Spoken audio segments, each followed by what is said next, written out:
일터로간 내 과학 테스토스테론 조직 세로토닌 리더 도파민 팀원 프레데리케 파브리티우스 지음 박단비 옮김.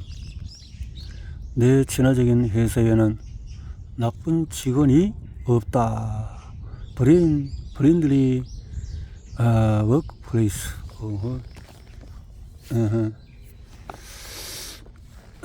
그 내용이 내 친화적인 회사에 나쁜 직원이 없다. 지은이 프레드리케 파브리티우스는 신경과학자, 작가, 연설자, 뉴로 리더십 분야의 선구자다. 그녀의 내 기반 리더십 프로그램은 포춘 500 임원들이 생각하고 혁신하며 변화를 주도하는 방식을 변화시켰다. 파브리티우스는 구글, 언스테앤영, 또 보슨 컨설팅, 아테코, 엑센추어, 딜로이, BMW, 바이엘 등등등등 아우디 청중을 사로잡은 사성가이자 기조 연설가이다. 정부의 신기술 혁신 인공지능 관련 자문을 하는 독일 공학 한림원 회원으로 활동 중이며 맥킨지 또 클럽 두뇌 연구소에서도 일한 바가 있다. 옮긴이 박단인비 서강대학교에서 영어 중문학 공부를 했다. 흥미롭겠는데요. 이 책을 자세히 살펴보도록 해봅니다. 일터로간 내 과학. 일터로간 내 과학. 테스토스테론 조직 세로토닌 리더 도파민 팀원 일터로간 내 과학. 1장에서는 신경의 격차, 당신의 신경침은 결과 중심 문화, 재미, 두려움, 또 신경 균형, 스트레스, 서로가 필요하다. 사회적인 신경 격차, 아이들은 어떻게 해야 할까, 집단 몰입, 이런 부분에 서문에서 프레드리케 파브리티우스가 내게 이 책의 서문을 써줄 수 있겠느냐고 물었을 때 이름이 파브리티우스, 프레데리케 파브리티우스 곧바로 좋다고 대답했다. 프레데리케를 처음 만난 것은 내가 진행하는 사이콜로지 팟캐스트 쇼에 그녀가 게스트로 참여했을 때였다. 그때부터 나는 그녀의 훌륭한 업적뿐만 아니라 그녀라는 사람 자체를 존경해왔다. 그녀는 신경과학을 기반으로 사람들이 잠재력을 최대한 발휘할 수 있도록 도움을 일에 아주 열심이다. 그것은 신경 다양성을 매우 중요하게 여기는 내 신념과도 일맥상통한다. 내가 이 주제에 친숙한 것은 개인적인 배경 때문이기도 하다.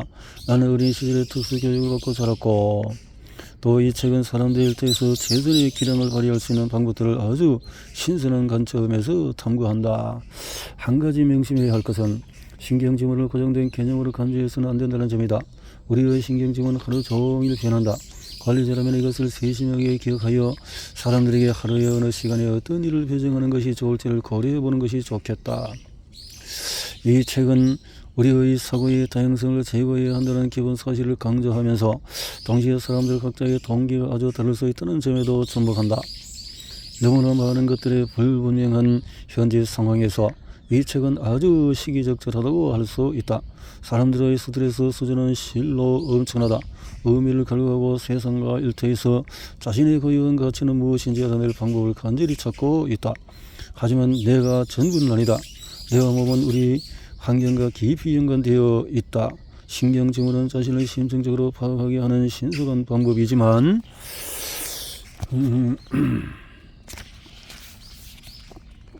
큰 시스템의 일부이기도 하다. 신경지문은 환경의 영향을 받으며 우리는 일터에서 자주성의 필요성을 알고 있다. 이 책은 사람들이 자기 존재의 가치뿐만 아니라 외부적인 보상을 위해서 성과를 내거나 일을 하는 것이 아닌 자신이라는 고유한 존재를 기반으로 의사결정을 하고 있다는 자주성 인식도 높이도록 돕는다. 그러므로 신경 지문을 이해하는 것은 자주성에 대한 본질적인 동기부여를 제공하는 일이자 그 자주성을 발전시키는 일이다. 사람들은 인생에서 자기 자신을 알아갈 시간을 충분히 갖지 못한다. 우리가 이 문제에 집중하지 못하는 이유는 커리어와 가정생활을 병행하면서 늘 타인의 요구에만 신경을 쓰게 되기 때문이다.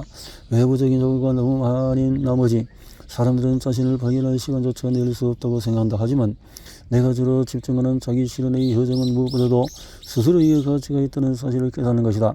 여러분은 자신이 세상에 가장 잘 기여할 수 있는 방식을 제대로 이해하고 구체해야 할 만큼 가치 있는 사람이다. 또한 자신이 옳지 않다고 생각하는 일에 노라고 말할 수 있는 것 역시 자기 실현의 과정의 아주 중요한 부분이다. 일터로 내가은 사람들이 이전과는 전혀 다른 방식으로 자신을 바라보게 한다. 어떤 사람들은 그런 관점이 필요하다는 것을 아마 직감적으로 느꼈지만 정확히 꼬집어내기 어려웠을 것이다. 이 책이 여러분에게 자기 연인과 함께 지금까지 자신과 맞지 않았던 것들에 대해 노라고 말할 영감을 불어넣을지도 모른다. 그것은 당신에게 문제가 있는 것이 아니라는 의미다.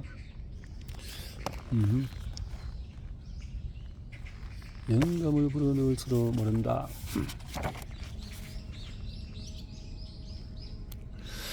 다양성에는 신경지문도 포함해야 한다. 한 세기에 한번 나올까 말까. 한들은 더 나은 미래를 위해 저에게가 우리를 찾아왔다. 긴 근무시간 수면 부족, 끊임없는 회의, 쉴 새 없는 출장과 같은 오래된 기업 필요다임은 이제 수명을 다했고 아무도 그 시절로 돌아가기를 원치 않는다. 지금 일단은 우리의 성과나 정신, 신체 건강에 해로울 뿐이다. 비즈니스의 미래는 사무실 출근과 재택근무를 혼합한 하이브리드 근무이며 이제 모든 이들이 최고의 성과에 도달할 수 있는 유연하고 새로운 패러다임이 필요하다. 바로 내 친화적인 일터 말이다. 나는 신경과학자의 기저연설자이며 보천 호흡에 기업 임원들에게 최고의 성과에 도달하고 피크 퍼포먼스 더 즐거움과 높은 삶의 질을 경험하게 할 쉽고 내친화적인 방법들을 가르친다. 모두가 업무 개혁을 이야기하지만은 정확히 무엇을 어떻게 해야 하는지 확실히 아는 사람은 없다. 이 책에서 나는 과학적이고 현장 검증이 됐으며 이미 우리 고객들의 사랑을 받고 있는 청사진을 제시할 것이다. 그리고 고객들은 이 청사진을 활용해서 공들여서 훈련시키고 교육한 전문가들의 대거 요청을 맡고 인재 전쟁에서 승리할 것이다. 2021년 7월 월스트리트 저널은 지난 20년 동안에 그 어느 때보다도 많은 미국의 전문직 종사자들의 일자리를 떠났다. 사람들이 자신의 기술과 흥미, 개인생활에 더 적합한 일에 이끌리기 때문이다 라고 보도했다. 또한 맥켄지 등등에서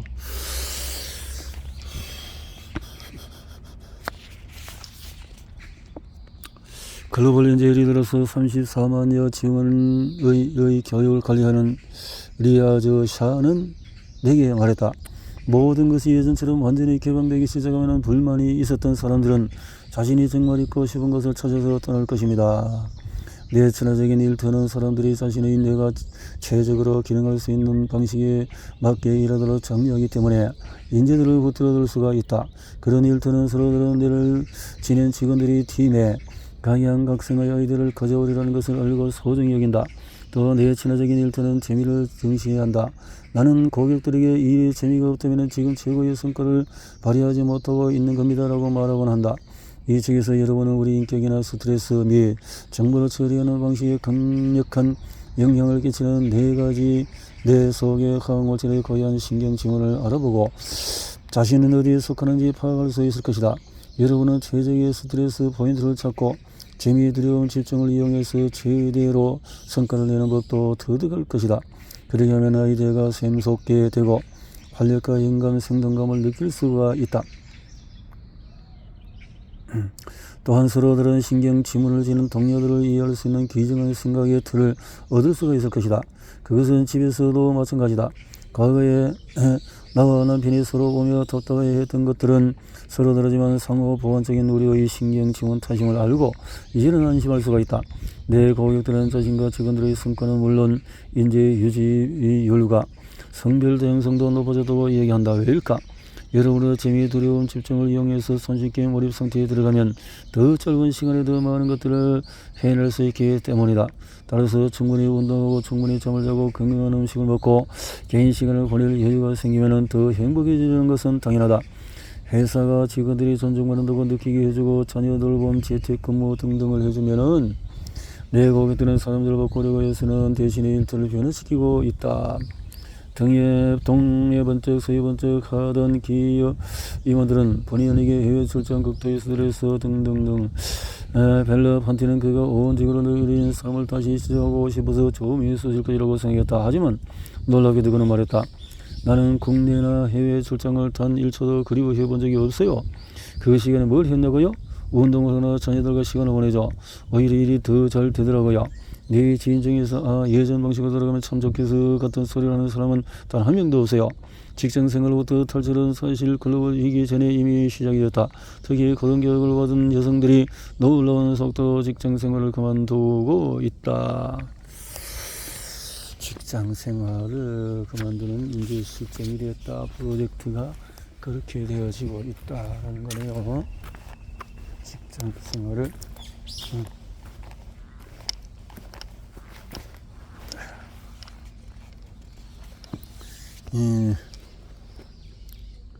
이렇게 해서 양성교육에 연간 80억 달러를 쓰는데 여성들에게 이렇게 2015년 포브스에는 여성을 왜 그만두는가라는 기사에서 여성은 노동인구의 시장 참여율이 1990년 51.4%에서 20년 47%로 하락했음을 알렸다. 내 고객들은 더 많은 여성을 상위 경영진에 올려놓으려는 필수적으로 노력한다. 내 친화적인 조치들은 자연스럽게 여성 직원들의 이탈을 줄이고 전반적인 직원 만족도나 생산성, 다양성을 높인다. 여성에게는 좋은 것이 곧 회사에 좋은 것이다. 각장에서 나는 뛰어난 통찰을 지닌 리더들을 만나서 업무에 대해서 새로운 비전을 주는 인터뷰를 진행한다. 그들은 지금 이 순간에 거대한 문화적인 변화가 일어나는 중이라고 말한다. 이 책에서 여러분은 내 고객들의 경험담도 들을 수 있을 것이다. 사장에서 등등등등 이 책의 각장에서 두뇌의 건강을 위한 팁, 흥미로운 이야기, 깜짝 놀랄 만한 신경과학적인 사실을 소개한다. 여러분은 시베리아 햄스터들이 멜라토닌을 투입받고 고환이 작아진 이야기나 안젤리나 졸리의 뇌의 테스토스테론이 많을 수 있는 이유도 듣게 될 것이다. 또한 실패적이었던 항암제가 역할극을 통해 가장 잘 팔리는 약이 된 비결과 내가 이거와 도무지 안 맞는 이유, 힌트, 내 신경증후과 관련이 있다. 또 알게 될 것이다.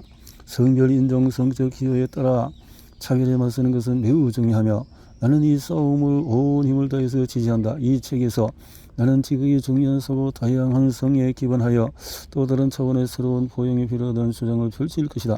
다양성은 인종, 성별, 성적 지형만이 문제가 아니라 여러분이 어떤 방식으로 생각하며 어떻게 일할지 선택하는 것 또한 중요한 문제이다. 중요한 문제이다. 자, 여성이 문제가 아니라 여성이 답이다. 신경의 격차 1장에서 여성이 답이다. 나는 5성급 호텔 꼭대기 챙기는 거대한 컨퍼런스 룸에 도착했다. 이곳에서 우리 회사가 주관하는 리닌 훈련에 하루 종일 참가할 예정이었기 때문이다. 40대쯤 되어 보이는 항상 네이비색 바지 정장에 편안한 구두 차림이었고 금발로 고급스럽게 부분 염색을 넣은 단발머리 스타일이 깔끔하게 보였다. 유능한 여성 임원들로 구성된 우리 그룹에서 그녀가 처음으로 한 말은 남자들에게는 그들만의 룰이 있으며 우리가 꼭대기까지 올라가려면 남자들의 파워게임을 할 줄 알아야 한다는 것이었다. 나는 인류 컨설팅 기업에서 잦은 해외 출장을 다니며 녹차가 되도록 일하고 있었다. 그 회사는 여직원 비율이 25% 아래였고 고위 간부급 여성 비율은 고작 5%였다. 경영진은 여성 임원들에게 힘을 실어주며 성비 불균형 문제를 개선하고 싶어 했다. 나와 동료들에게 리닌하는 법을 배우게 한 것도 또한 성별 다양성을 높이자며 시작한 프로젝트들 중에 하나였다. 인간 행동이 심취한 신경과학자로서 나는 기대감을 품지 않을 수가 없었다. 남성이 상승부로 점령한 비즈니스 세계에서 리닌은 여성들로 하여금 더 높이 올라가서 더 큰 권력을 얻도록 도울 수 있을까? 미소 금지. 강사는 활기차게 돌아다니며 우리 모두에게 악수를 청했다.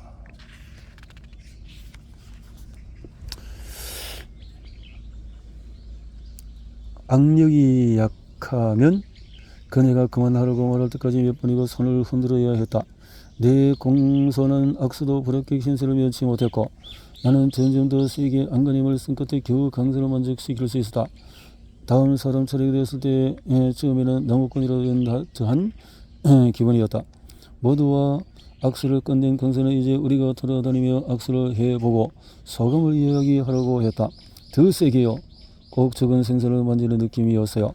같은 여친과 함께 곳곳에서 웃음소리가 터져 나왔고 강사는 못마땅하다는 눈빛을 보냈다.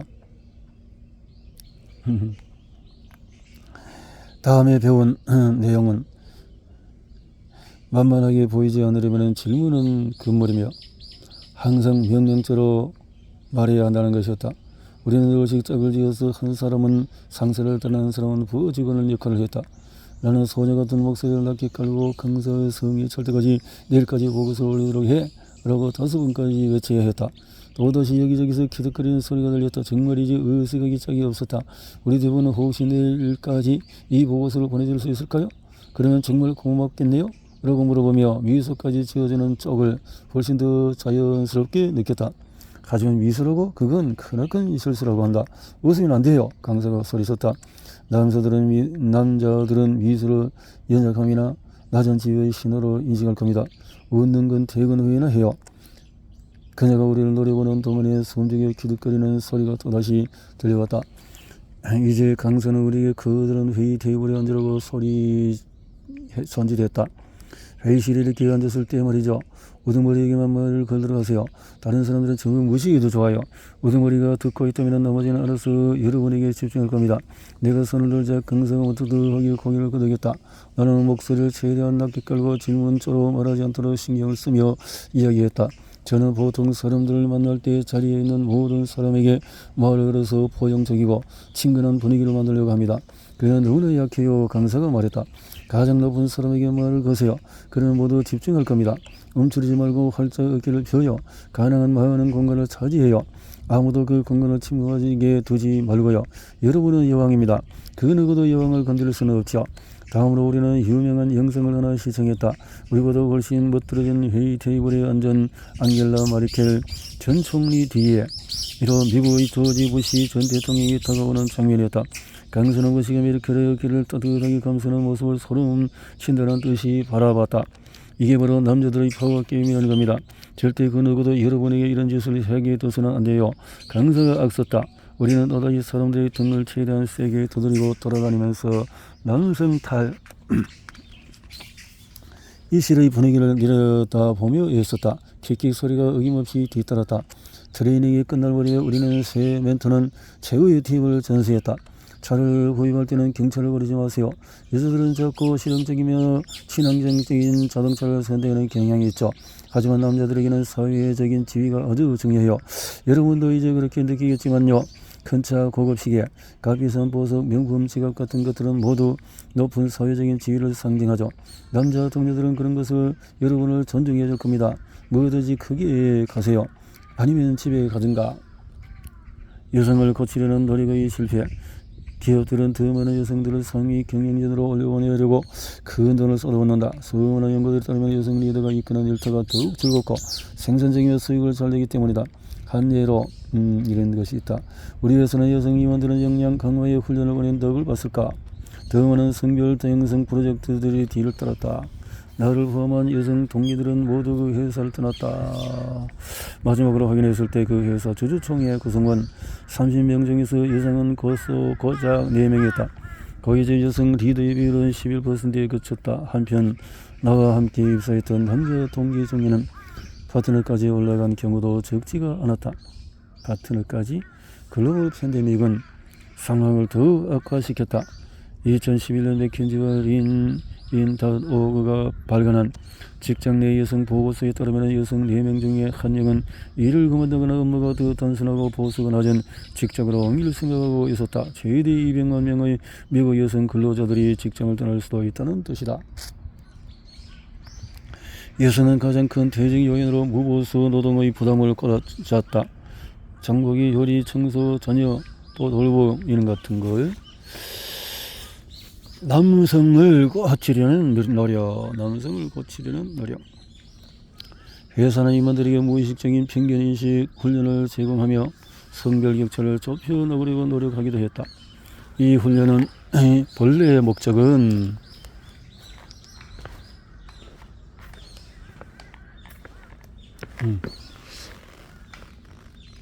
제공하며 훈련의 본래 목적은 직원들이 스스로 자신의 편견을 인식하도록 줄이도록 노력하게 하는 것이다. 페이스북 세일즈 노력하는 것이다. 2018년 뉴스위크 다양한 훈련은 어떻게 남성을 격분시키고 여성을 실망시키는가. 미국 기업들은 매년 다양성 교육에 약 80억 달러를 투자한다. 이렇게 자유를 향한 머나먼 길에서 넬슨 만델라는 에티오피아 항공 비행기에 탑승했을 때 흑인 조종사를 보고 생경한 기분을 느꼈던 순간을 회고한다. 난생 처음 흑인 조종사를 본 만델라는 문득 불안감을 느낀다. 남아공 반인종 차별 운동 선봉장이었던 그지만은 자신도 모르게 어떻게 흑인이 비행기를 조종하는가라고 만델라는 인종차별적인 사고방식이 와져서 아프리카인은 열등하고 비행기 조종은 백인의 영역이라고 생각하는 우를 범했다. 나는 좌석에 앉아서 그런 생각을 한 스스로를 책망했다고 적었다. 자.